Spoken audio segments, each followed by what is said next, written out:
Good day! For today, I will be discussing one of the laro ng lahi we have here in the Philippines, Sungka. What is Sungka and how do we play it? That is what we will tackle for today. Sungka is a Philippine tradition game played on a boat-shaped wooden board called sungkaan. We also use shells to play it. The goal of this is to obtain more stones or shells than your opponent. It unleashes the competitiveness of a person. Sungka is a mind game, and it is known to improve one's mathematical thinking and observation skills. Now, before we learn the game mechanics, let us first learn the history of Sungka. Sungka's history is traced back to the 17th century. In Father Jose Sanchez Cebuano Dictionary, he described Sungka as kunggit.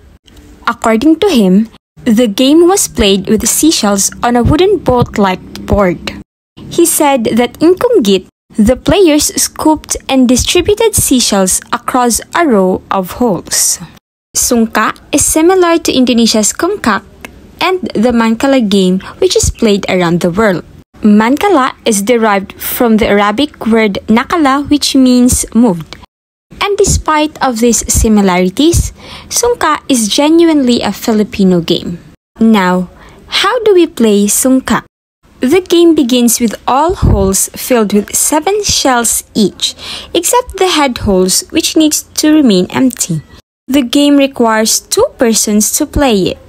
The goal of the game is to accumulate as many shells as you can in your own home. The game starts with the first player gathering shells from one of their holes in their respective rows.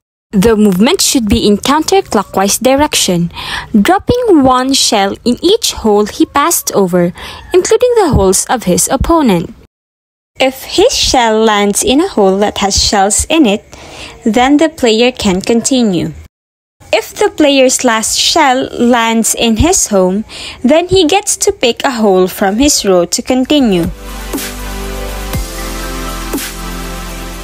But if the last shell ends in an empty hole that doesn't have anything across the hole of his opponent, then the player is out.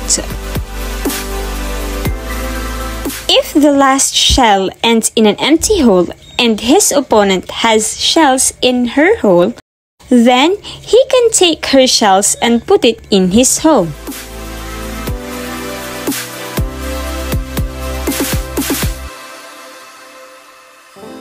Once there are no more shells on either of the players' rows, then they can start counting all the shells from their homes, and the player who gets more shells is the winner.